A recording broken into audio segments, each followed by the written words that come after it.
A shocking claim went viral overnight. Sarah Ferguson had exposed Prince Andrew's yacht guest book, naming Meghan Markle and alleging a $2 million escort payment. The internet erupted, screens filled with outrage. But here's the problem. No guest book exists, no payment was proven, and no evidence ever surfaced. So how did a lie travel faster than the truth?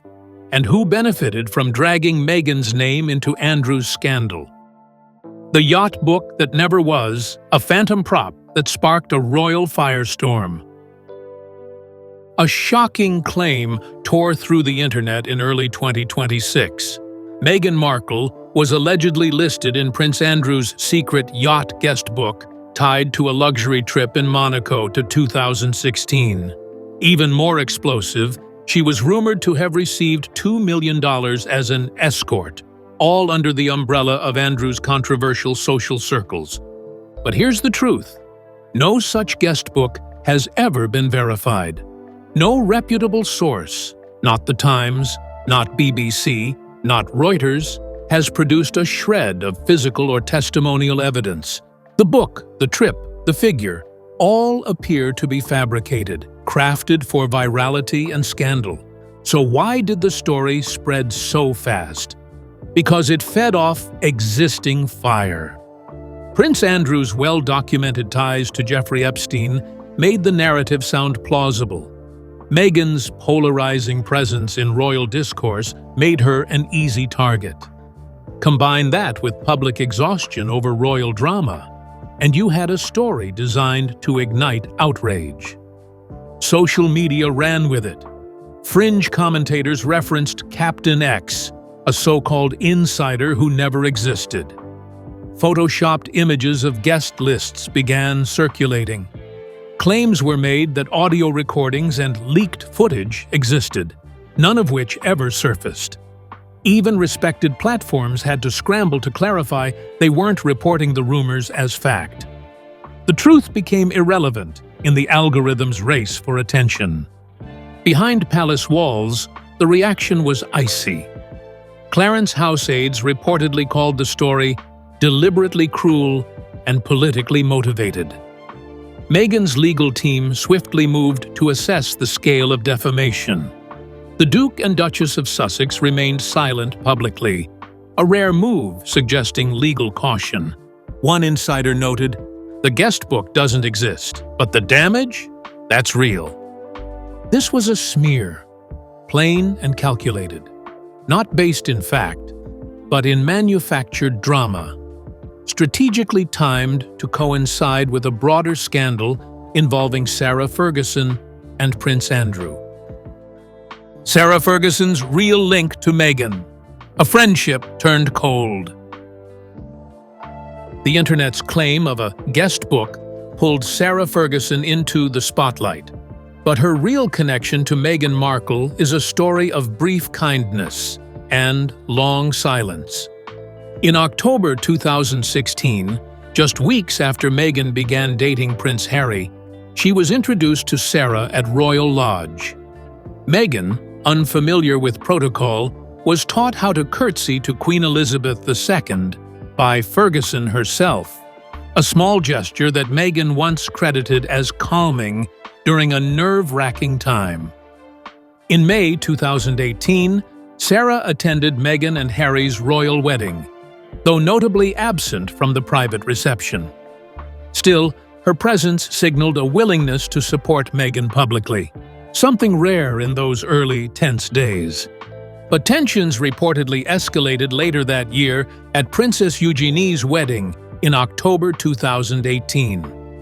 Meghan and Harry chose that event to announce her pregnancy to family, a move many in the York household found insensitive.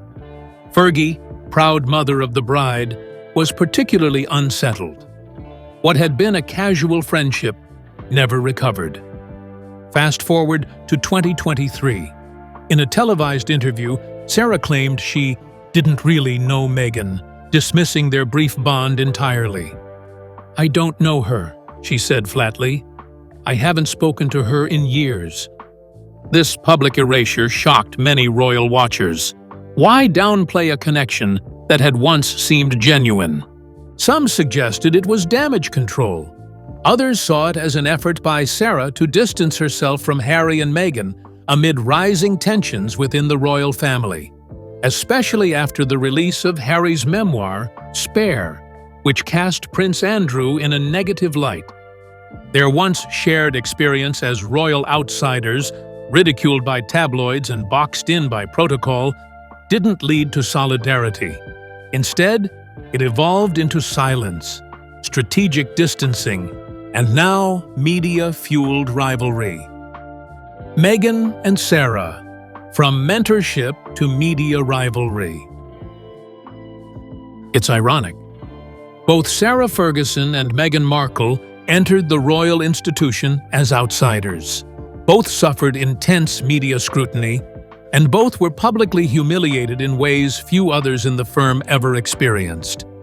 But while Meghan walked away, founding Archewell, signing deals with Netflix, Spotify, and carving out space in California, Sarah remained orbiting the crown, never fully in, never fully out.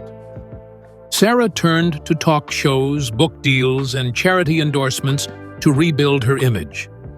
Meghan, by contrast, built an entirely post-royal brand, with independence at its core. Her appearances became fewer, but more powerful. Her silence, often read as intentional, added to her mystique. In contrast, Sarah's strategy was constant presence in tabloids, morning shows, memoir leaks, and now, scandals. By 2025, the cracks in Ferguson's royal positioning deepened. Mounting financial strain, dependency on Prince Andrew, and dwindling public favor placed her in an awkward position. Always visible, never protected. Then came the twist. When Meghan's name surfaced in connection to Andrew's guest book, a scandal with zero verifiable sourcing, Sarah's name quietly began trending alongside it. Was it coincidence? Or was Meghan's name used as a decoy to shift attention? No evidence links Sarah to the spread of the rumor. But the timing, just as Sarah faced being evicted from Royal Lodge due to the Epstein revelations, raised eyebrows. Two women, same machine, one royal commentator said. One learned to escape it. The other never could. The real scandal, Ferguson and the Epstein payment. The claim about Meghan was fake, but the scandal around Sarah Ferguson is very real and very well documented.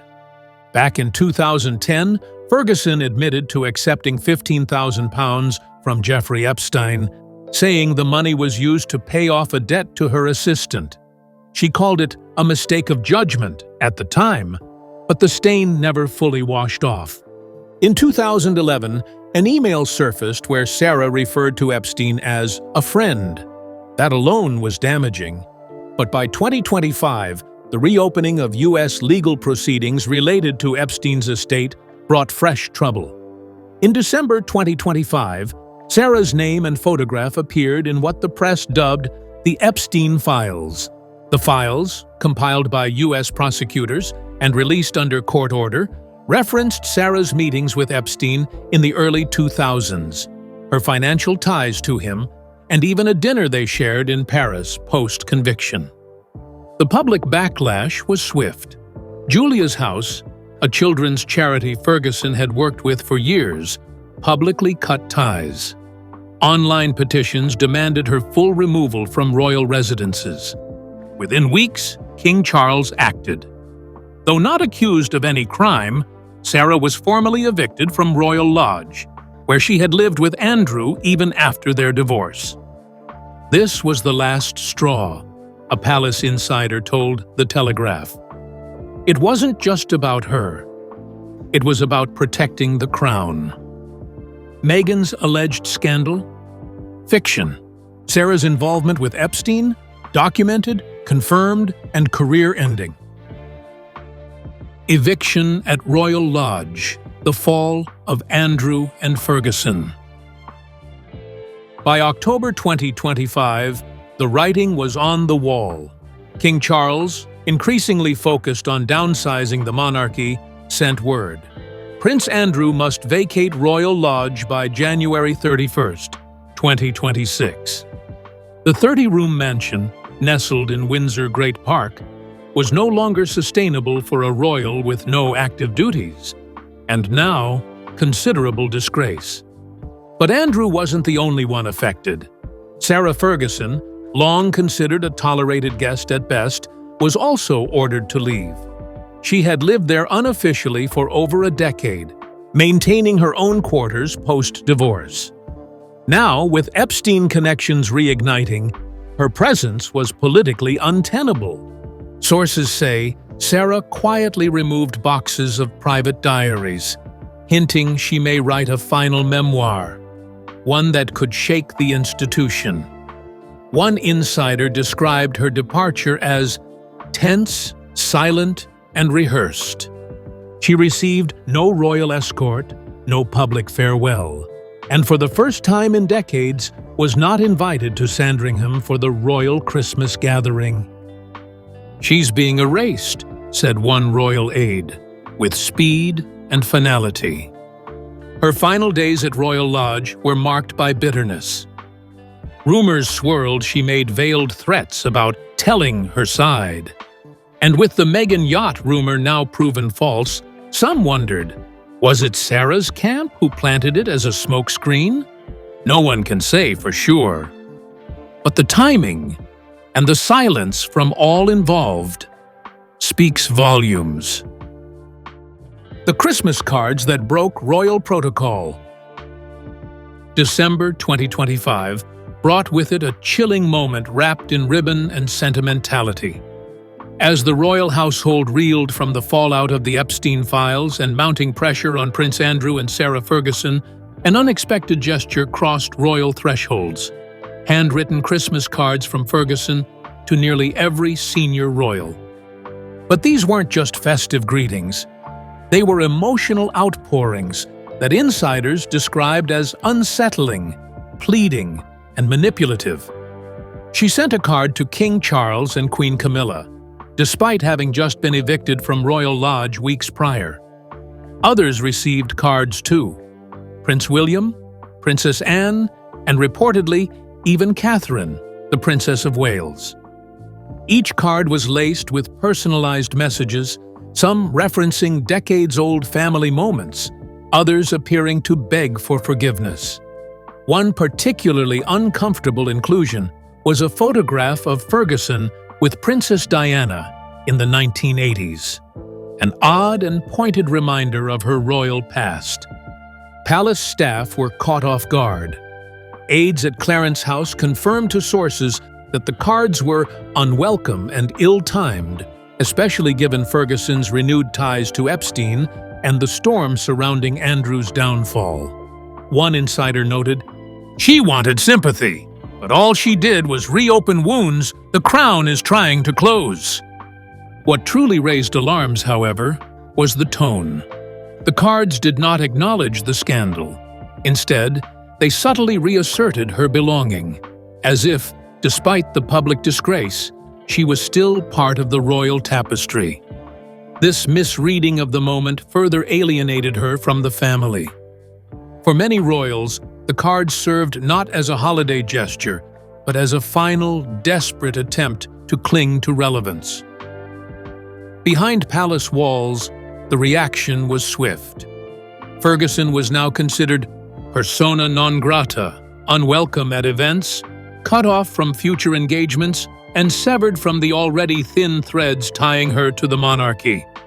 As Christmas at Sandringham proceeded without her, the silence surrounding her absence was louder than any tabloid headline. Ferguson's attempt to evoke nostalgia had only deepened her isolation. And inside the palace, some began to suspect she was preparing for a very public retaliation. Ferguson's memoir, Threat, a Royal Pressure Bomb. By early 2026, whispers grew louder. Sarah Ferguson was preparing a memoir, and this time it wasn't another romantic fiction novel. This was different. It would be personal, specific, potentially explosive. As she quietly cleared out her quarters at Royal Lodge, she reportedly removed dozens of handwritten diaries, some dating back to the 1990s. According to one former staffer, the diaries contain details of private royal conversations, behind-the-scenes tensions, and even moments tied to the Epstein saga that the palace has never publicly addressed.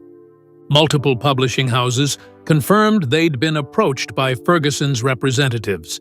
The initial valuation? £10 million. The working title?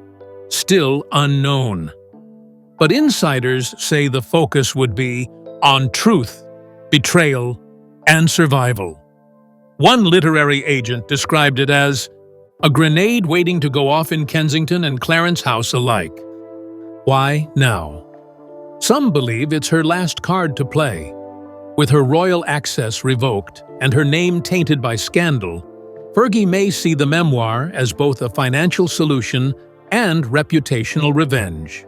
And while she's been careful not to directly accuse anyone, she's also refused to deny that the manuscript includes references to Prince Andrew's downfall and, curiously, Meghan Markle. Royal aides are on high alert. With King Charles still managing Andrew's public disgrace, a tell-all from his ex-wife could unravel carefully managed narratives. There are even fears that the memoir could reignite media attention on Meghan's alleged escort connection to the non-existent Yacht Guest book, rumors Ferguson has never publicly condemned. In response, palace insiders say the mood is tense. There's no appetite for confrontation, but neither is there room for leniency. One former courtier summarized, "Sarah believes she has nothing left to lose. That makes her dangerous." Whether she follows through remains unknown, but what is certain is that Ferguson's pen may prove more damaging than any palace statement ever issued. Meghan's post-royal rise, a mirror to Ferguson's decline. While Sarah Ferguson's reputation nosedived, Meghan Markle quietly built an empire. By 2026, the contrast between the two women, both outsiders who once married into the royal family, had never been starker. After a period of silence, Meghan returned to public life with precision. She relaunched her Archetypes podcast, signed a new Netflix docuseries deal under the title With Love, Meghan, and unveiled a lifestyle brand that focused on wellness, parenting, and sustainable fashion. Each move was calculated, polished, and independent. Meghan no longer relied on royal symbolism or approval to command attention. Her fan base, particularly in the US and global markets, remained strong and loyal. In contrast, Ferguson's brand collapsed under the weight of old affiliations. Her past business ventures were marred by debt, scandal, and poor execution. Her name became toxic, associated with Epstein, Andrew, and exile. Her failure to ever step outside the royal orbit, unlike Meghan, left her exposed when that orbit collapsed. Insiders describe Meghan's distancing as her greatest strength. She was never financially dependent on royal stipends. She built bridges with Hollywood, corporate partners, and media platforms that respected her autonomy. Even when scandalous rumors, like the Yacht Guest book lie, emerged, she held firm. No response, no interviews, no leaks. Ferguson, meanwhile, sought proximity, attending royal events when possible, giving interviews about her family ties, and defending Andrew in public long after others had withdrawn support. That proximity made her vulnerable. When Andrew fell, Sarah fell with him. The public began to notice. Commentators drew direct comparisons. Ferguson tried to stay royal. Meghan chose to stop trying. Only one of them survived the fallout. By early 2026, Meghan's name had been cleared through silence and success. Ferguson's was etched into scandal headlines, and perhaps, soon, on the cover of a memoir no one at the palace wants to read. The Anatomy of a Rumor: How Meghan's Name Was Dragged into Andrew's Fall. What began as a fabricated yacht guest list became a masterclass in how disinformation spreads, and how easily Meghan Markle's name could be dragged into someone else's scandal. In early January 2026, as Sarah Ferguson faced mounting scrutiny following her mention in the Epstein files, a mysterious post appeared on social media.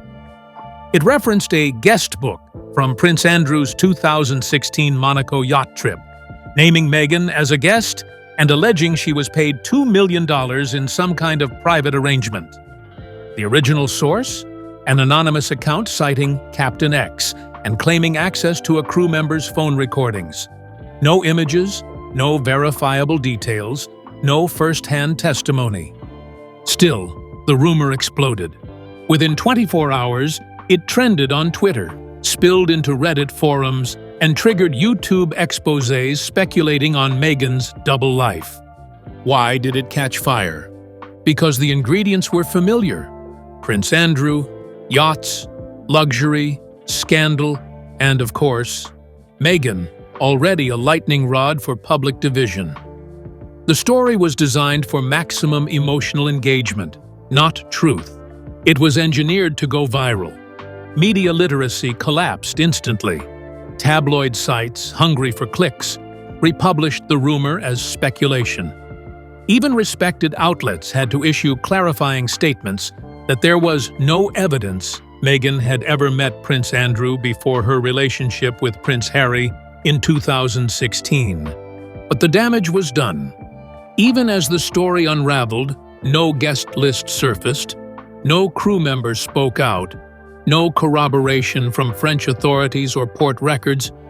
The mere suggestion left a stain. That's how rumors work. They plant doubt, then move on. Meghan's team declined public comment, a decision insiders say was made to avoid feeding the lie. One palace aide put it clearly: this wasn't about Meghan. This was about distracting from Sarah. Indeed, the timing was precise. The rumor broke 3 days after Ferguson's name appeared in newly unsealed Epstein-related court documents. Was it a coincidence? Or was Meghan weaponized as a diversion? Some royal commentators believe the smear campaign was orchestrated to deflect attention. The question isn't whether Meghan was on the yacht. She wasn't. The real question is, who had the motive to link her to it? And why now? Meanwhile, public opinion was split. While Meghan's supporters dismissed the story immediately, her detractors used it to reignite old debates about her role in damaging the monarchy. And in the process, Prince Andrew's scandal faded slightly into the background, exactly as someone may have intended.